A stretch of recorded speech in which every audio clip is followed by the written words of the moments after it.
everybody, my name is Alex, and on this channel I talk about all things knitting, crochet, and fiber in general.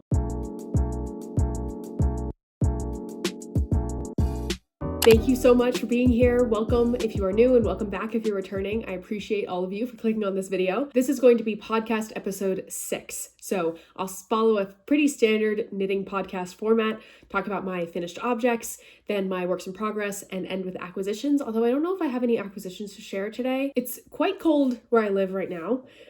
Yesterday, I think it was 27 degrees Fahrenheit, which is about -3 degrees Celsius. And it kind of alternates between just below freezing to just above freezing, back and forth. We're definitely January weather. And I would just like to remind everybody that I also live in California.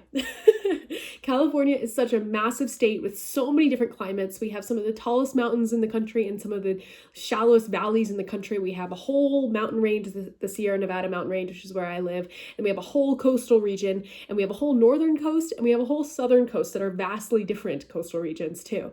Where I went to college was actually a 7.5 hour drive from where I grew up, both of which are in California. And that drive was maybe through a third to a half of the state. Like, California is massive. So yes, we do get snow in California. We haven't gotten nearly as much snow this year as we usually do, but it's a La Nina year. So that makes sense because typically we get less precipitation during La Nina versus El Nino, which is more precipitation, which I think we've had the last couple years or maybe a couple years ago. Anyway, thought I'd talk a little bit about the weather because that is influenced what I'm wearing today. I am wearing my second version of Florence Miller's step-by-step sweater. I knit this in Drops Lima held with a strand of Drops brushed alpaca silk. So the Drops Lima is 65% wool, 35% alpaca, and the alpaca silk is a silk core with brushed alpaca on it. It's kind of like an alternative to a mohair. And I knitted in these two different colors, which people always ask about. So I'll make sure to list the actual colors in the description. I always forget what they are.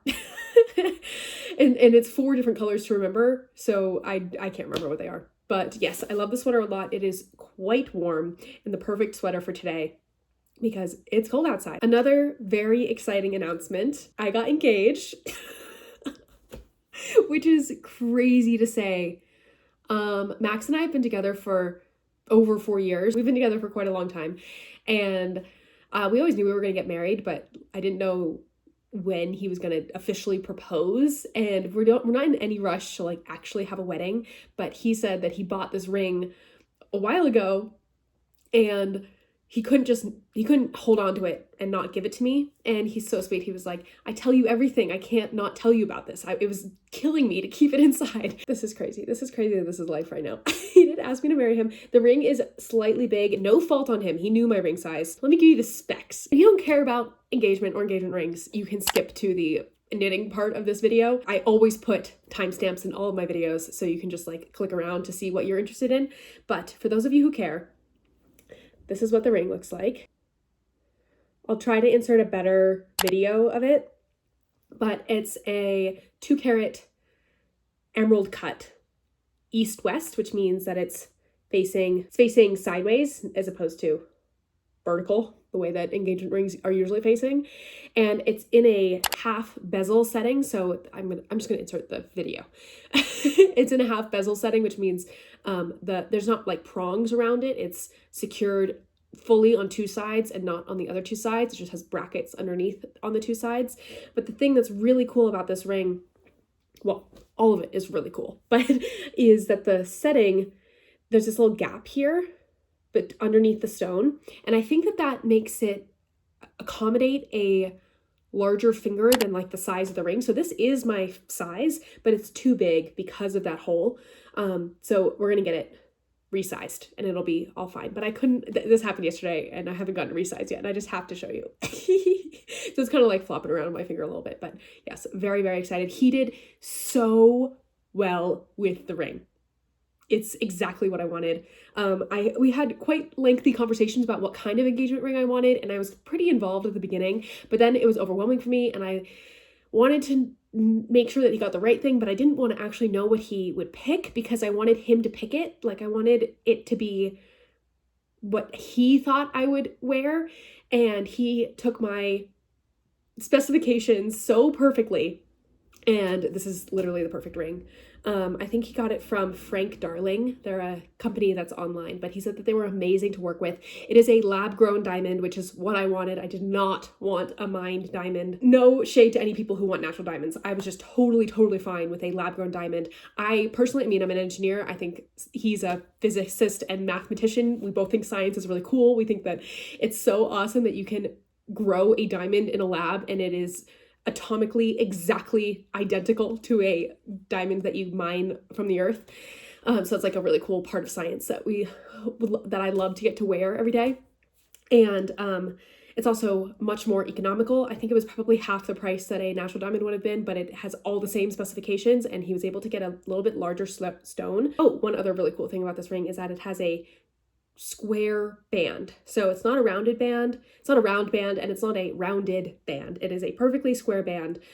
And the bezel is also very geometric. So I really love that it mirrors the geometric nature of an emerald cut diamond. I just feel like it's very classy and cool, but modern at the same time. Like, I feel like it's a timeless design. The fact that it's set in yellow gold and the fact that it's an east-west solitaire makes it very modern and cool, but I also think that I will wear this for the rest of my life. Like, I love this setting so much. Recently, I saw that Zendaya and Tom Holland got engaged because Zendaya showed up to the Golden Globes flaunting that diamond, and she also has an east-west setting. And when I saw that, I thought, this was before Max proposed, before he gave me the ring. But I already knew, we had already had many conversations about what type of ring I wanted, and I already decided on an east-west setting. And the fact that she has an east-west setting, I was like, oh, now everybody's gonna have east-west set engagement rings. I thought it was cool. I've always loved an east-west setting. My fingers are a little chubby. Actually, they've gotten a little less chunky since I started knitting, which is really interesting. I think that maybe they've just slimmed out a little bit from all the hand movement. If you look at my fingers, they go in at the knuckles and out at like the finger meaty part, which is the opposite of a lot of people's hands.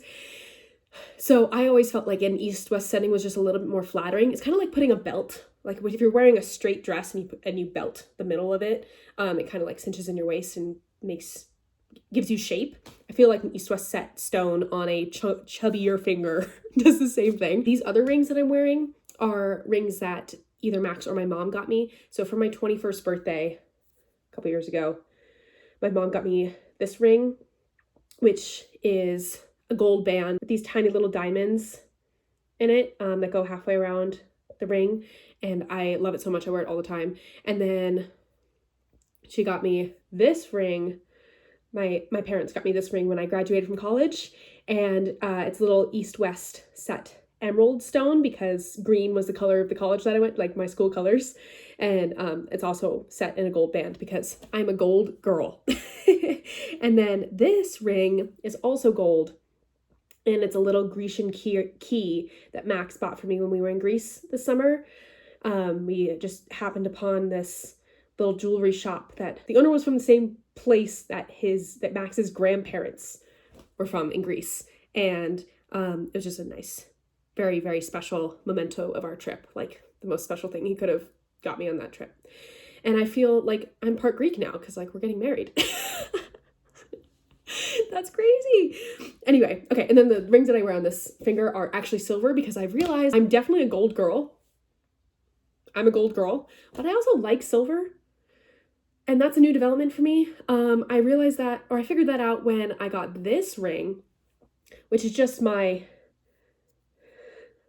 engineering ring that you get when you graduate from an engineering program. It's a pinky ring that you wear on your dominant hand, and originally started in Canada, I think.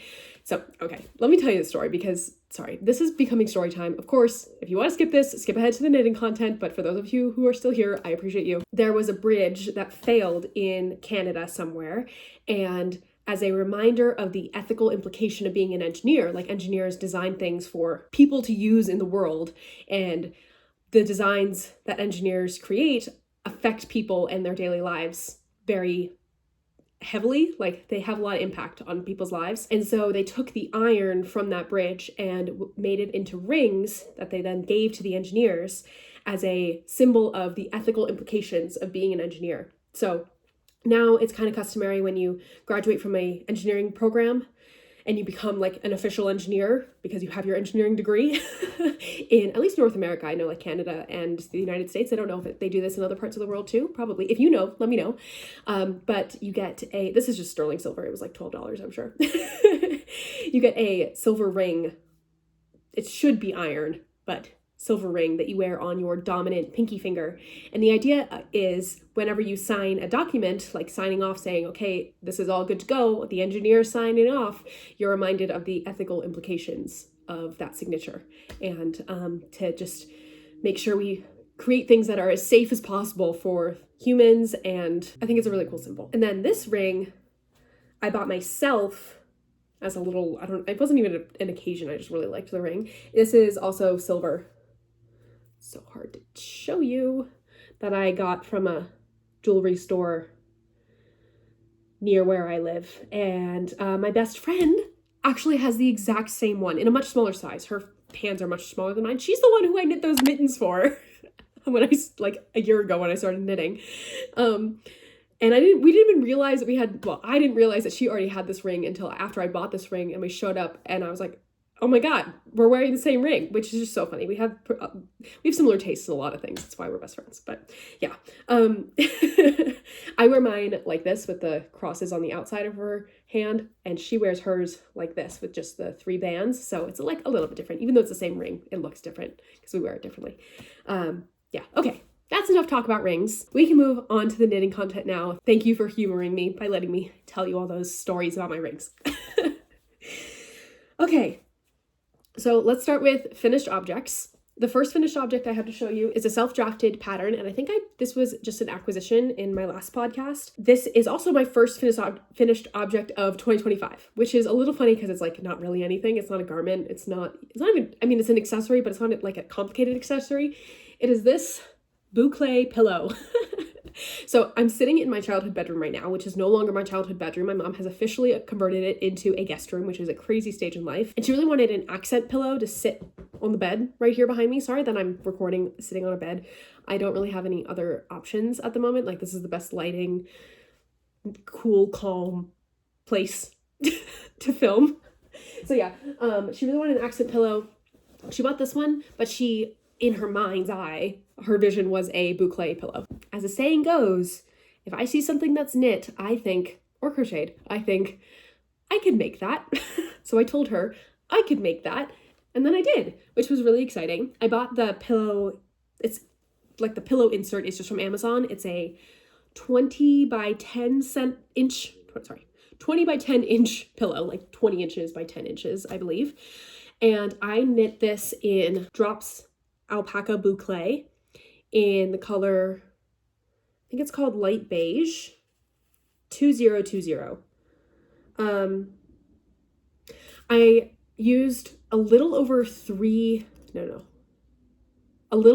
balls of this total, like very economical project. I think I probably could have squeezed it out with 2 balls, but I bought 5 balls, not knowing at all how much yarn this would take. So I think that I could have gotten away with 2, but because I had the extra yarn, I just used the extra little bit to fully finish the pillow. Sorry if you can hear the cars going on behind the window here. I don't know quite how to mitigate that.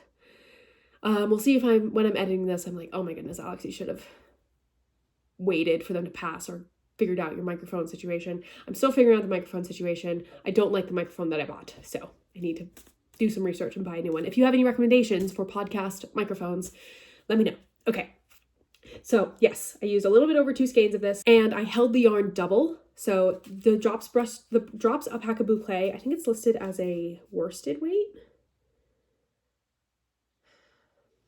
There's so many different ways to label yarn. This says yarn group C and recommends a 5mm needle. So yeah, I think it's like a worsted weight yarn.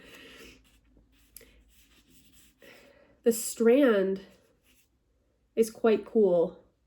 It's kind of like a wool thread that has these alpaca loops throughout it. So what's the fiber content? It's 80% alpaca, 15% wool, 5% polyamide. And it's a very economical boucle yarn. I think each ball was $4.54 US dollars, like $4 or $4.50, $4.50. And I got it on Wool Warehouse, which is where I get all of my drops yarn because I can't find drops in the United States anywhere near where I live. So yeah, I order it from Wool Warehouse, which I think is based in the United Kingdom, in the UK. And they ship it all the way around the world to me, and it's cheaper than buying it here, which is, wow, we love e-commerce. Yeah, I held it double and I used 8mm needles, which were the biggest needles I've ever used. I think the biggest before this was the needles that I used for this sweater. I used 5.5mm, which is what the pattern recommends, Florence's step-by-step sweater. But yeah, I held it double and knit 5mm needles, and basically I just knit a tiny little swatch, and I figured out my stitch gauge. I didn't care about the row gauge because I was like, gonna try it on. So I figured out my stitch gauge, and then I cast on that many stitches in the round, and then I knit a really long tube. I did a Kitchener stitch bind off at the top, and then I just whip stitched the other end. It's boucle. You can't tell what kind of seaming I did. And I think it looks pretty even on both sides. But one key factor here is that this is actually technically, I guess, reverse stockinette, because this is the purl side that's showing out. I just felt like it gave it a much more even boucle texture. The knit side was kind of looking like stripes or ribbing of sorts because I was using such a big needle. And technically, even though this is worsted weight held double, it was pretty gappy. Like I probably could have gone down in needle size, but I didn't want to because I wanted it to be done as quickly as possible. So by turning it inside out, it kind of like evens out all the texture. And I would so highly recommend knitting a pillowcase if you like the look of this, because it was so easy. I think it took me 2 nights of knitting, 6 hours total, maybe. Not a very long project. And so cute, just sits right here. Actually, I think my mom has it behind this pillow.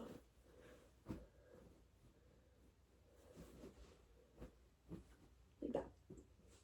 I bought more drops alpaca boucle in a gray color that she would like me to knit another pillowcase for my brother's room, which is now also a guest room. My next finished object is another accessory, and it is another version of my self-drafted Tunisian crochet beanie. So I gave my brother my original burgundy and white Tunisian crochet beanie for Hanukkah / Christmas. We don't celebrate Christmas, Hanukkah, the holidays. And he loved it so much. He was wearing it all the time. He was actually wearing it inside out, so the stripes were on the outside. I'll insert photos, of course, so you see what I'm talking about.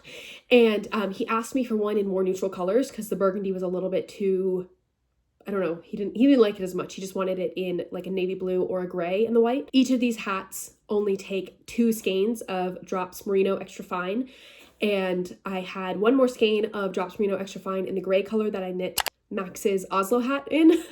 And I have many skeins of the cream color that I've used with all the Tunisian crochet beanies so far. So I crocheted him. Sorry, did I say knit before? When I'm talking about crochet stuff, I default to saying the word knit just because that's what I do more of. Yes, I crocheted him another Tunisian crochet beanie, and he wears it with the stripes on the outside. So I'll insert some photos of it. The quality of these photos aren't great, so please don't judge me. It's just, I made it, he wanted it immediately, he's worn it nonstop. He actually took it with him, I think. He's not here right now. He took it with him to where he was traveling, so I don't have it to show you, but yes, I made another one of those. I don't love making them, so I'm not sure if I'll make any more of them. Originally, I was thinking I was going to write a pattern for it, but because I don't love making them, I don't think that I will be doing that. Basically, I just Tunisian crocheted in the round using 2 colors, which maybe I can make a tutorial for how to do that part if you want to recreate this beanie. Let me know if you're interested in that. Okay. My next finished object is another accessory. This is like the season of accessories for me. I really want to stop. I really want to get back to my sweaters because I love knitting sweaters. Okay. I'll put this one on. Does this look okay? I don't know if I like it. I'll insert photos of me wearing it, and the photos are actually me wearing the same sweater, so it's like I'm wearing it right now. There you go. This is a pattern that I drafted myself. It's not really even a pattern, it's just like logic. But this is a garter stitch headband with a nice neat I-cord edge, and I made a whole tutorial video that I'll link in the description of this video if you'd like to recreate this. This yarn was gifted to me, so a little bit of an ad here. This was gifted to me by Universal Yarn. It is the, focus? It's not focusing. I will again insert video of this yarn. This is the Rico Essentials Soft Merino, which is an Aran weight yarn in this beautiful Bordeaux burgundy color. If you know me at all, you know this is my favorite color. I love it so much. And it's a superwash, 100% superwash wool, but it doesn't really feel like superwash. It definitely feels closer to 100% natural wool than superwash wool. It's not elasticy, and it is also not like overly smooth, which I feel like a lot of superwash wools are overly smooth. I love this yarn a lot, would highly recommend. I'm not just saying that because they sent it to me, I genuinely feel that way. If I'm ever talking about gifted yarn, or if you ever see an ad from me for a company or a yarn or anything, know that I genuinely mean it. Anything that I say. If I don't like something, I will tell you that I don't like it, even if they sent it to me for free. But yes, I genuinely love this yarn. We all know that I am sensitive to wool, but I think that my tolerance is increasing because right now I do have a long sleeve shirt underneath this sweater, but if you've heard me talk about the sweater before, you know that I think it is uncomfortably itchy, especially on my neck, but I do not have a turtleneck on right now, and my neck is actually fine. And I think that it's probably because it's cold enough outside for me to be wearing this. But I feel the same way about this headband. When I need it, like when it's cold enough for me to wear it, it is the perfect headband. If you watch any of my content on TikTok or Instagram, whoa, can we talk about TikTok for a second? Maybe not, actually. We can save that for another time, but I'm glad it's back.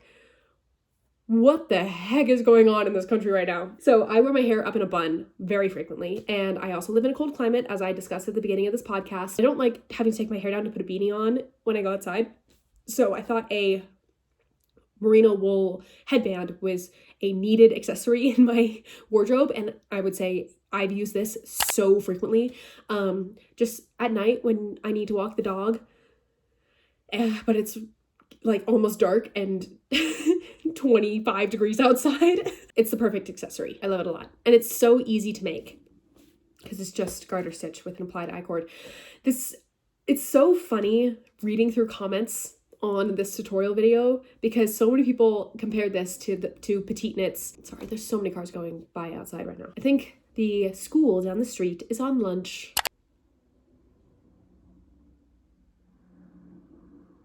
So many people compared this to Petite Knit's Sophie scarf, which, fair comparison, like, yeah, it's a garter stitch thin thing with an I-cord edge.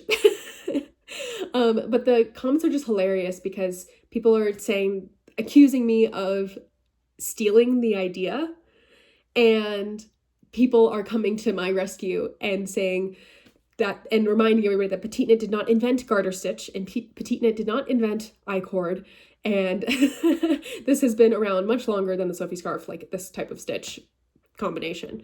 So thank you to everybody who's been defending me in my comments. I really appreciate it. I just think it's hilarious. I love when I get a slightly passive aggressive or maybe even straight up mean comment and people immediately come to my rescue and say some like hilarious stuff. Oh my goodness, what video was it? The before and after of my Esther sweater, the blocking before and after my Esther sweater, how it was like super cropped and the arms were super short, and then after I blocked it, it fit me like a normal sweater. Somebody commented pretty passive aggressively that they liked the cropped version so much better than the blocked version in like with a very mean tone. Which I just thought was funny because everybody can have their own opinion. Like, I'm not offended by it at all. If you like the cropped version, amazing. Thank you for commenting and interacting with my content. And the person who commented this, their username was Barbara something. And somebody replied to their comment, harsh Barb, with a period, which I just thought was freaking hilarious. You guys are so funny. Thanks for making me laugh. One more thing I'd like to say about this yarn. If you would like to purchase this yarn or any other yarn from Universal Yarn, I do have an affiliate link. It does support me. So if you'd like to support me and you're planning to buy yarn from them anyway, I would really appreciate it if you used my affiliate link, which will be in the description of this video. It's also in my link tree just all the time. If you don't want to like navigate your way back to this video, my link tree is on all my socials. Thank you so much if you do decide to purchase from Universal Yarn using my link. Anyway, yes, third finished object. which the reason that there's so many finished objects is because they're all small accessories. So let's move on to my works in progress that are not so small. Which one should we talk about next? Let's talk about this vest. This was an extremely impulsive cast on. This is the Hello Friend vest by Leslie Friend. I was visiting Monarch Knitting a couple weeks ago, which is a beautiful yarn store in Monterey, California. If you are ever in Monterey, please check them out. I've been there twice now, and they have some really beautiful yarn, and they also have beautiful samples in the store. And one of the samples was this vest, the Hello Friend vest. I think it was knit in the Lang Yak, which is a yarn that I really want to try at some point. It's quite expensive, but one day maybe I will have the budget to do so. Anyway, I love the vest, and I bought this yarn. This is, I don't have the label, but I will say the name. This is Cascade 220 Superwash Merino in the color Ocean Heather, I think. I originally bought this yarn because I'm knitting a scarf for a family friend, and I bought the superwash merino version because one, merino wool is typically softer than regular wool.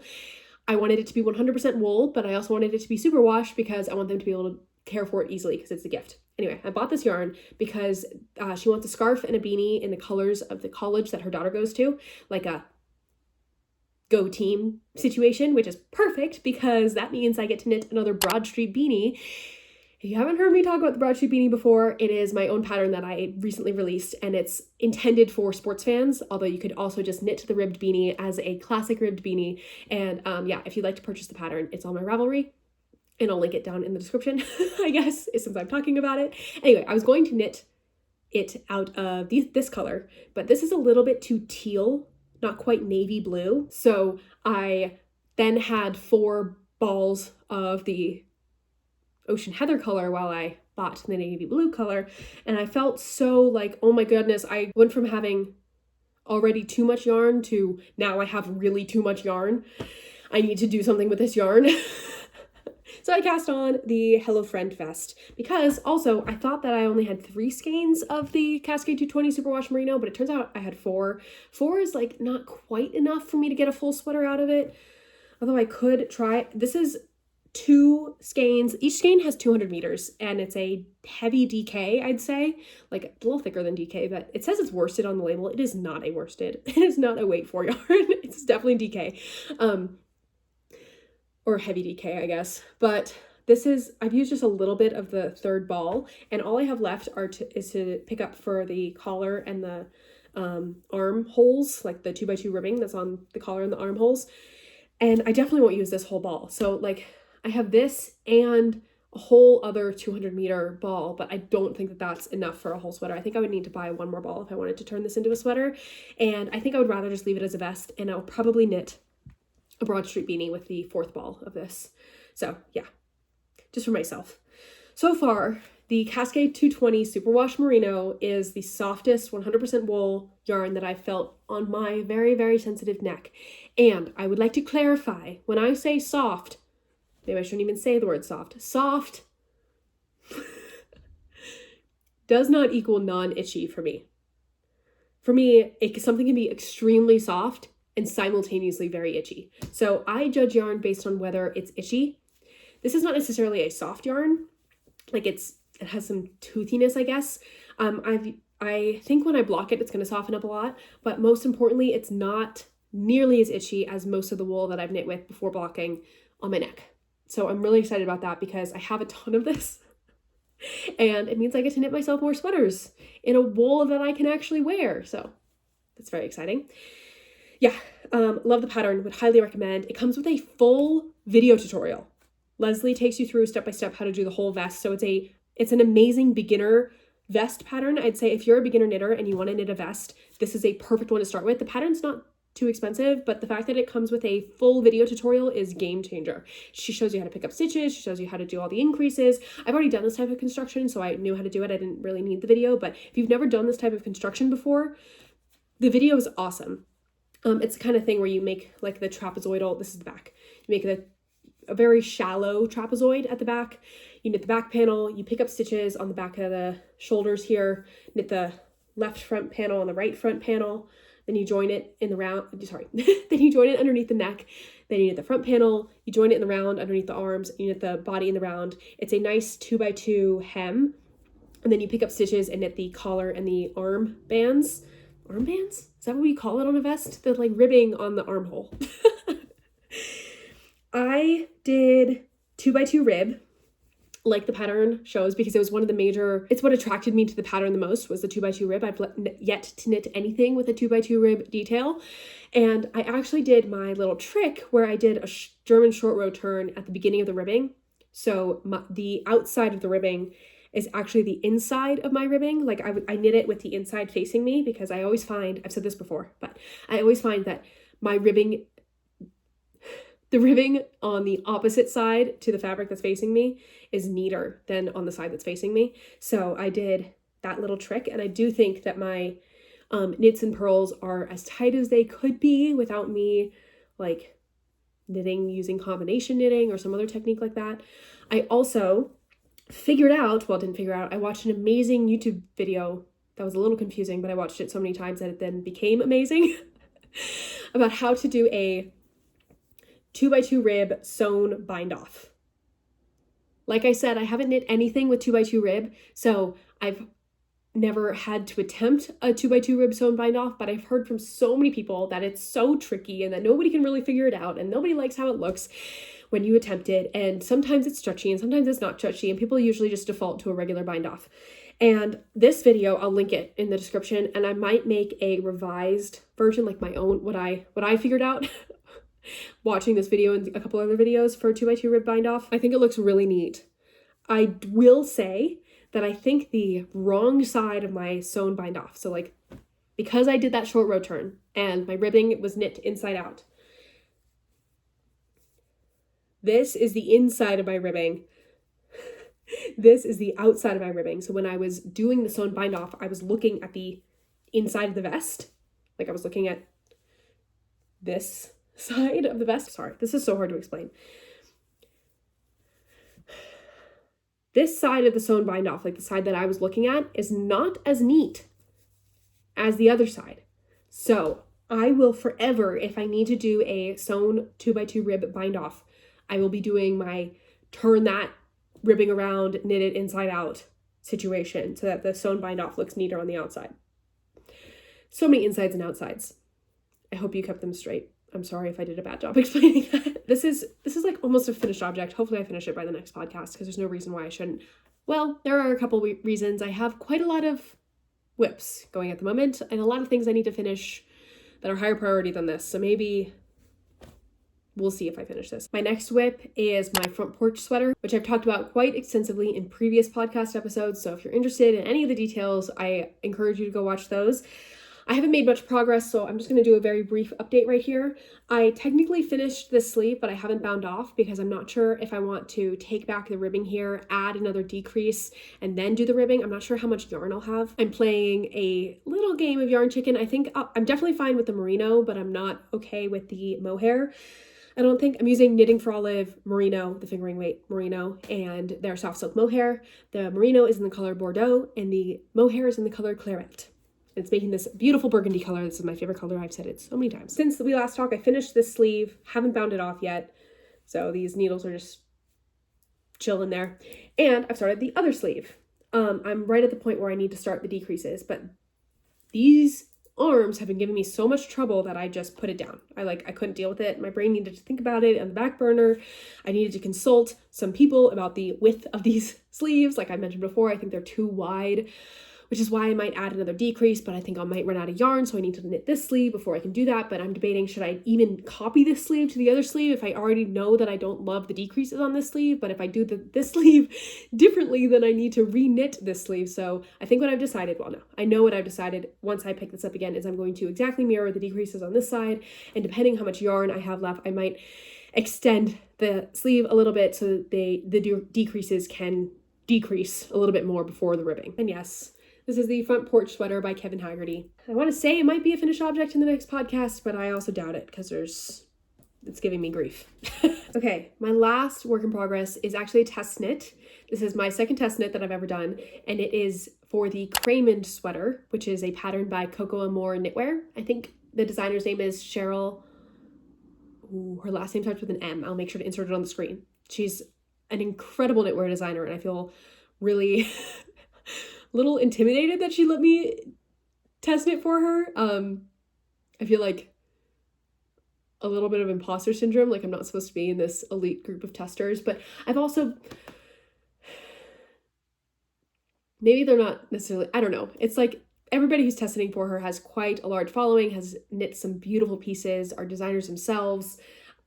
Yeah, it's pretty cool to be test knitting for her. So thank you, Cheryl, for letting me test knit for you. It's this beautiful reverse half fisherman's rib, oversized drop shoulder sweater. And I made a TikTok a couple months ago, a month and a half ago, I think, about Baba and James Street sweater dupes. Baba is a Spanish knitwear brand, and James Street, are they an Australian or American knitwear brand? I'm not sure. But they make sweaters for you to buy, like they're not patterns, they're sweaters, and they're made with 100% natural materials, mostly 100% wool, very, very well-made sweaters that are hundreds of dollars, like $300 to $500 sweaters, which is totally worth the price tag. Like now being a knitter, knowing the material that goes into that, knowing the quality that goes into that, that is a fair price. But as a knitter, I am always thinking, how could I make that myself? I saw this Baba sweater, which is a reverse half fisherman's rib, dropped shoulder sweater. And when I saw Coco Amore Knitwear's sweater, Cheryl's sweater, it is the dupe. It is the dupe that I was looking for. This is the Baba sweater dupe, which if you're on TikTok, you know we're all about the dupes, the Baba sweater dupes. When she did a call for testers, I applied. She accepted me, which I feel so grateful that she accepted me. And now I'm knitting it. The yarn for this project has been quite the saga because the original sample is knit in a French brand. I think they're called beige, which is spelled BICHES space ET space BUCHES, which as an American, an English speaker, if you will, I read as bitches and butches. I was like, bitches and butches, hell yeah. Biche et bouche is, I believe, how you pronounce it in French, en français. And it's a really amazing company. They make several yarns and they're all about sustainability, and they're also very expensive. And I would have to get it shipped all the way from France to use it. But for the test knitters, there was a discount code for, I think it was like 20% off the yarn if we wanted to use the Biche et bouche yarn. So I thought, this is a great opportunity to use some really high quality wool that I wouldn't be able to use otherwise if not for this discount, because the shipping from France is so expensive. I think it was like $36 to get it shipped from France, which every other shipping I've paid for internationally ranges from $5 to $15. So it's quite a lot of money. Each skein I think is $20 or 20 euro, so maybe 23 US dollars. But each skein also has 100 grams. I don't know. It ended up being quite an expensive sweater, quite an expensive purchase of yarn. So yes, I did purchase this yarn on my own. This is not sponsored. And it calls for, over my face so you can read it, Le Gros lamb's wool, which is the worsted weight version of their lamb's wool. This yarn is, I think it's mostly lamb's wool. So a lamb is a baby sheep and it's from their first shearing. So it's supposed to be really soft, at least after blocking. And I thought with my sensitive skin, it would be really cool to get to try out lamb's wool. The ply is quite interesting. It kind of looks like a 2-ply, like there's 2 plies twisted around there. And it's very rustic, like feeling it in the skein. This is a rough yarn. This is definitely the roughest yarn I've ever worked with, but I thought it'll probably bloom beautifully if it's a rustic wool like this. I got it in the dark green color. I love this color. I was so excited for this sweater in this color. And it's supposed to be held with Le Petit Silk Mohair. Le Petit? Le Petit? Le Petit? Which is the little silk mohair, which is of course a lace weight strand, a classic silk mohair. This mohair, I would say, is prickly, but I would say it's comparative to the Knitting for Olive soft silk mohair, which I'm knitting my front porch sweater in the Knitting for Olive mohair. It's itchy for me, for sure, but it's like soft-ish. I don't know. I'm sure if you didn't have a wool sensitivity, you would think that this is amazing.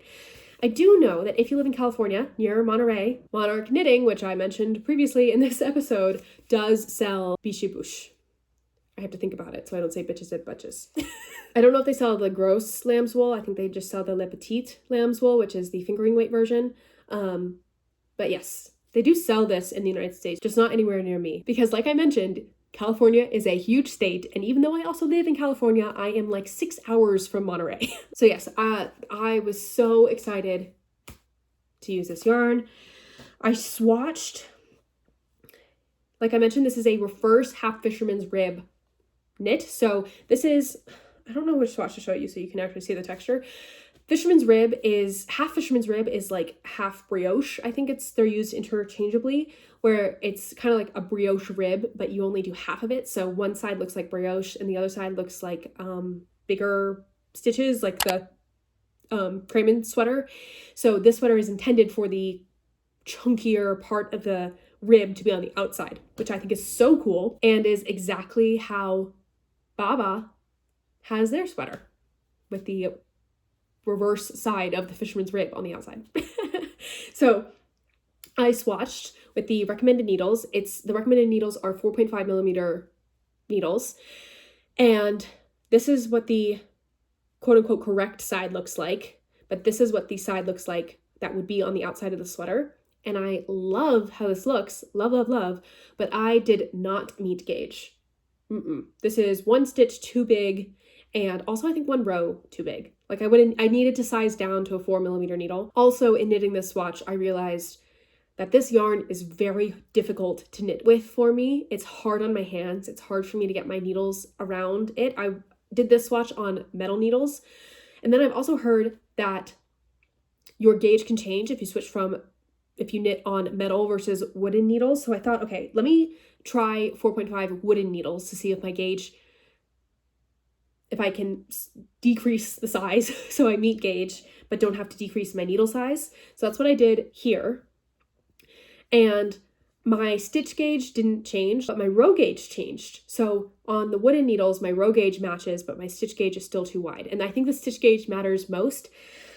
At this point, if I wasn't a test knitter, like if I was just knitting this pattern, I would size down in the pattern. I'm knitting the size 6, I believe, but I would have sized down to the size 5 if this was the case, just because my gauge is a little too wide.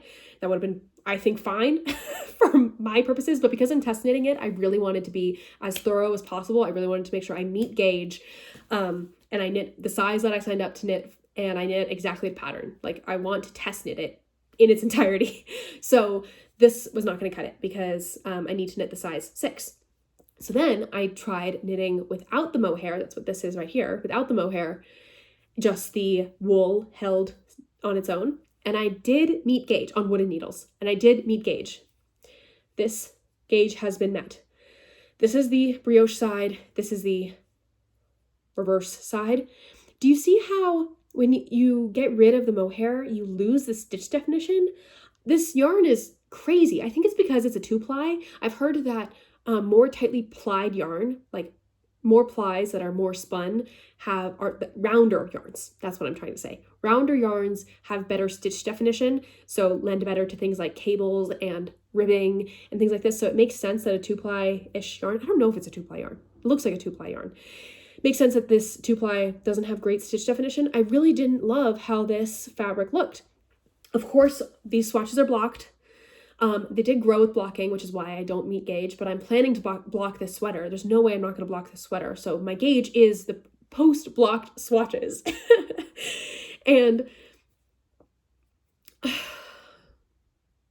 yeah, so even though I met gauge with this 4.5 millimeter needle, one, I did not want to size down to 4 millimeter needle. It would have been too hard on my hands, and I don't like it without the mohair.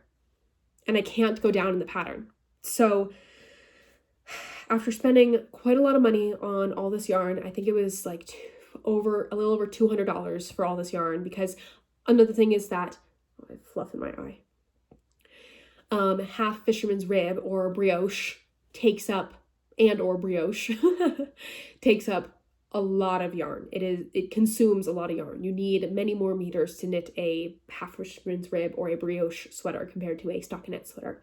So I also ordered a lot of yarn. This is like many, many, many, many meters of yarn.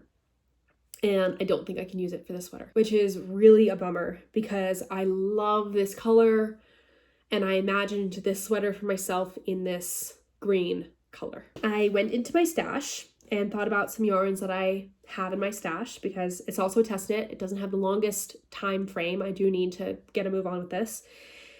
And I decided to swatch with Cascade 220 Superwash Merino, which is the yarn I'm using for my Hello Friend vest, because I have a lot of it and I have a sweater's quantity in a different color. I didn't use that color because I already had this ball of yarn out. So like I just swatched with this ball of yarn. Unsurprisingly, this did not meet gauge. I wasn't expecting this to meet gauge. I did size up to a 5mm needle and it is wider, still too small. And I don't love the fabric. It's quite gapey. I don't know if you can see through the fabric there, like if I hold it up to the light here. So this was a no, but close. Like if you were just knitting, if I was just knitting this pattern and I wasn't test knitting it and this was the yarn that I had, I would use this yarn and size up in the pattern because I am now too small with my gauge here. Okay. Then I swatched with Cascade 220 non-superwash. So the Cascade 220 is a true worsted weight yarn. I'd say maybe even Aran weight yarn. The Cascade 220 Superwash is listed as a worsted weight yarn, but this is a heavy DK. This is not quite thick enough to be worsted. So this is Cascade 220. I bought this in the spring last year. And I originally was going to knit, I'm forgetting the name of the sweater. I was originally going to knit a completely different sweater. Didn't really understand yarn weight at the time that I bought this. I was like still kind of a beginner knitter. That pattern I think calls for a DK weight yarn, and this is definitely a worsted weight yarn. And it's also, that pattern is very much an oversized sweater.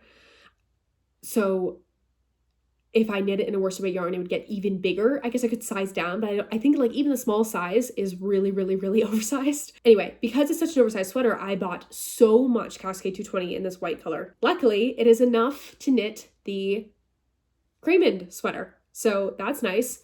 I originally started with the 4.5mm needles here, the top half of the swatch, and I can immediately tell it's gonna be way too small. So then I sized up to the 5mm needles, and pre-blocking, it was too small. Post-blocking, I met gauge. Woohoo! Thank God. So many swatches. The only problem with Cascade is this is not the color I imagined the sweater. I want it in a dark color. The sample that Cheryl knit is in a beautiful light beige color, which I also would have loved. But I have so many beige sweaters. This one's kind of beige. I just knit my Esther sweater as beige sweater. I just knit this pillow, which is a beige pillow. Like, I'm sick of beige. I don't want any more beige in my life at the moment. And this isn't beige. This is cream, maybe white, some would call it, but it's definitely like a creamy white. But I don't want the sweater in cream. Who knows? Maybe when I'm finished with it, I will love this color and I won't need to do anything about it, but I'm thinking I'm actually going to dye it when I'm done. So this is, let me show you the label. Oh my goodness. I'm getting so ahead of myself. There's so much to talk about. I've already caked it up, but yeah, this is Cascade 220, which is 100 grams is 200 meters. It's a worsted weight yarn in the color 8010 natural. I love this yarn. Love, love, love. Would so recommend for a worsted weight 100% wool yarn. It's also pretty affordable in the US, at least. It's a United States based company, I believe. And I love knitting with it. It's not too itchy. It's a little prickly, but compared to like the sweater that I have on right now, this is less itchy, which is all I need. I just need to be less itchy. Yeah, I really love this yarn. We'll definitely be working with it again after I work through some of what's in my stash because I can't buy any more yarn. The amount of yarn that I have right now is overwhelming me. I am excited to get to use this and get it out of stash, but I'm bummed that it's not the color I envisioned because I could definitely use this yarn for another project. I know for a fact I could find a white cream sweater that I want to knit eventually. Like a nice white cable knit sweater is classic.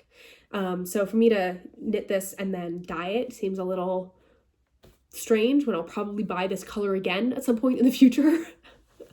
But for this project, for the time being, the fact that it's a test knit, the fact that I have to complete this whole half fisherman's rib sweater by the end of February, the fact that I'm like leaving on vacation in that time frame, people are coming to visit me, like I don't have a ton of knitting time in the next little bit. I think I am going to use this yarn and I'm going to dye it. And I'm either going to dye it a dark chocolatey brown. I know I have been seeing dark chocolatey brown everywhere and I love it so much. And I definitely want to knit something in dark chocolatey brown.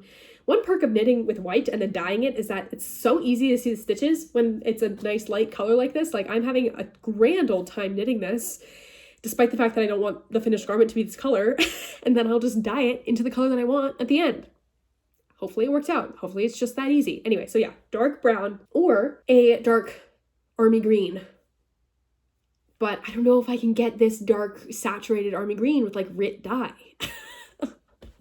You know, I feel like it would turn out maybe a little bit more light green, which maybe that's fine too, as we're heading into spring, probably by the time, no, well, I'm going to finish this by the end of February, but for sure, because that's when the testing deadline is. Okay, let me show you my progress. I haven't even showed you the sweater. I've just been talking about swatches. Sorry for it being a little bit bunched right now. I have multiple needles on it. So I have finished, there's a hole there too.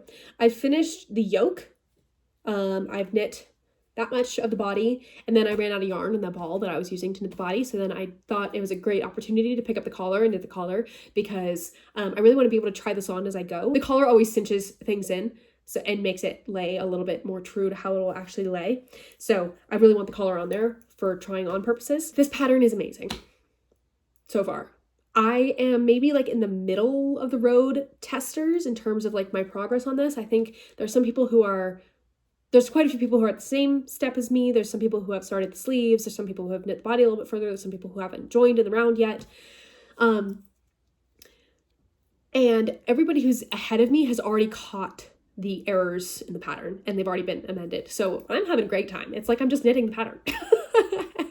My size is totally making sense. All of the numbers are lining up. I love the way that this looks. So this is what the front of it looks like. I love this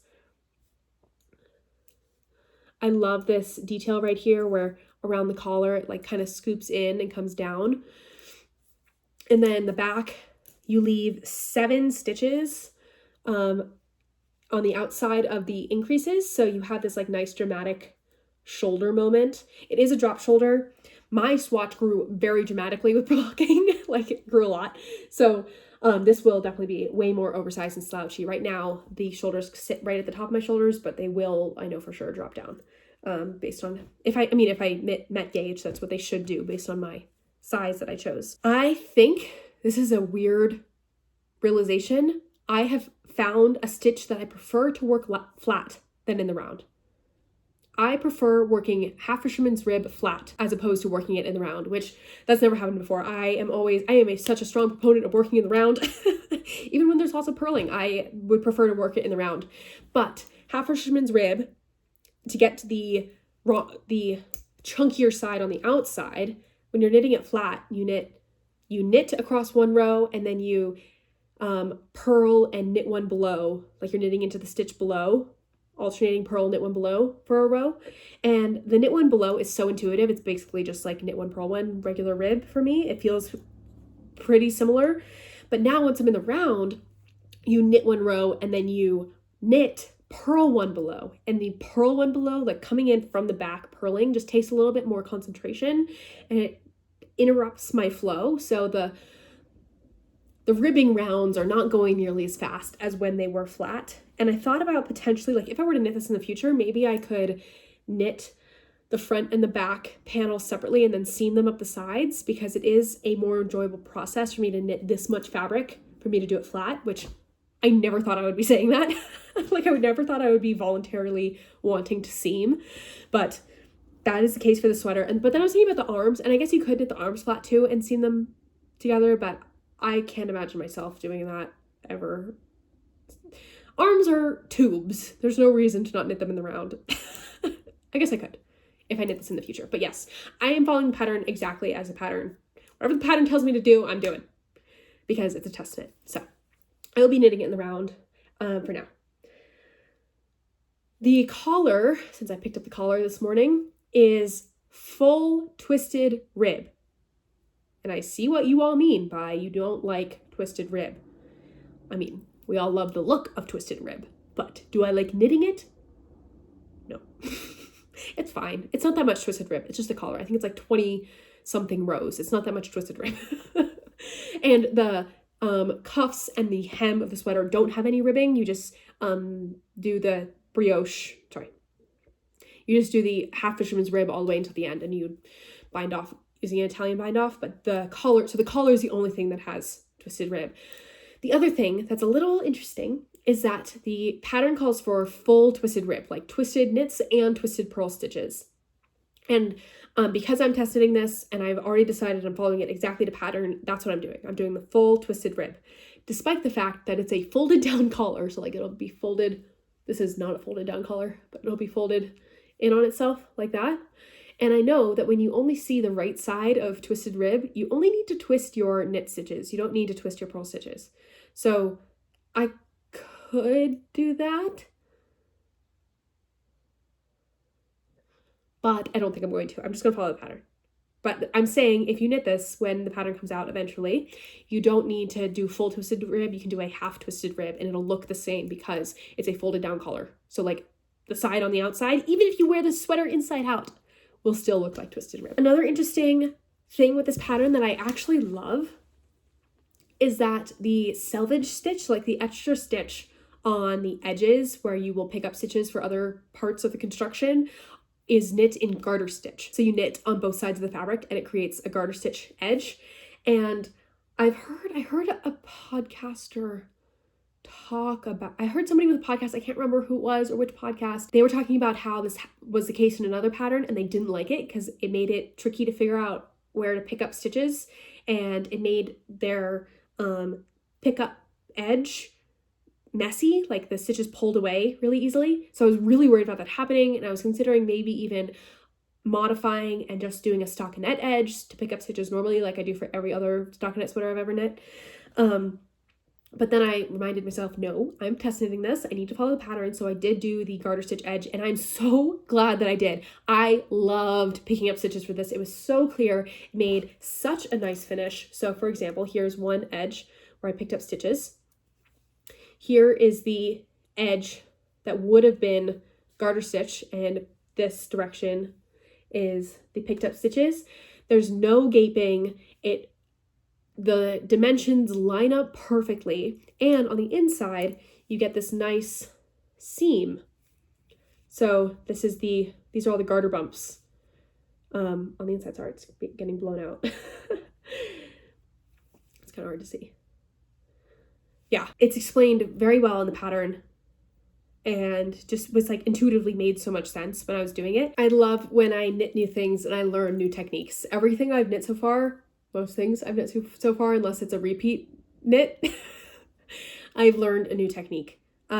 People often ask me how I progressed so quickly, like how I went from knitting my first project ever last February to now being I would say like intermediate knitter. And what I can say to that is I dive in head first. Like I'm not intimidated by a pattern that has techniques I've never done before, because it's an opportunity for me to learn how to do those things.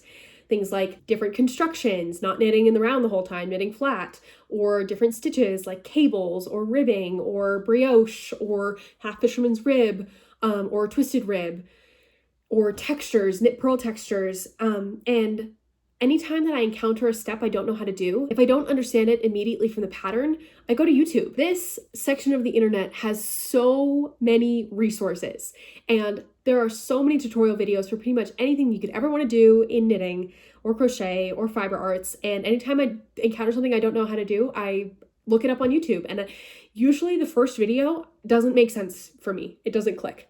And so I watch the next video, and sometimes that doesn't click. And then I watch the third video, and then that maybe like helps me understand the first video a little bit better. So then I go back to the first video, and watching videos, watching different people explain it a little bit differently every time, or like with different styles, English versus continental, or camera angles, or like yarn that they use, or needles that they use. Eventually it clicks. And it's also like a nice little puzzle I get to figure out. I get to add new tools to my toolbox. It's such a rewarding craft and rewarding hobby to be making something with your hands and to be learning all the time. Let me know if you agree with any of that. That's the other crazy thing, is you can never really do everything in knitting. There will always be new techniques to learn and always be new constructions, and even advanced knitters who have been knitting for years and years and years and years. Knitting also develops over time. Like now we're knitting things in the round top down, whereas 20 years ago everything was knit bottom up and seamed. And yeah, it's just such a really cool craft. That is everything I have to show you. I guess technically the acquisition I have was this beige yarn that I'm not using. So this will be used definitely for some other project. I'm thinking the Dagmar jacket by Petite Knit. How awesome would that be in this dark forest green color? I'm not sure if I'll need gauge for that project, although I think I will. I think it's like a worsted Aran weight project. I'm also a little worried though, because like if the stitch definition wasn't great in Half Fisherman's Rib, will it be great in cables? I don't know. Do I need it to be great in cables? We'll cross that bridge when we get there. Of course, I would love to know what you're working on while you're watching this video. If you were working on anything, I hope you made some good progress. Thank you so much for hanging out with me. If you enjoyed hanging out with me and you're not subscribed, maybe consider subscribing. I tend to make videos like this every once in a while with some other type of inspirational, maybe vlog style videos sprinkled in there. But I'm also extremely active on Instagram and TikTok, for the time being at least. So make sure to follow me over there if you want to see more of my content. I love reading through your comments and I love responding to all of your comments. So please let me know what you're working on, what you liked in this video, what you like in life right now, what is maybe a source of inspiration for you, because for me, knitting is a huge source of inspiration. Thank you so much if you made it all the way to the end of this video. I appreciate you so much, and I will see you in the next one.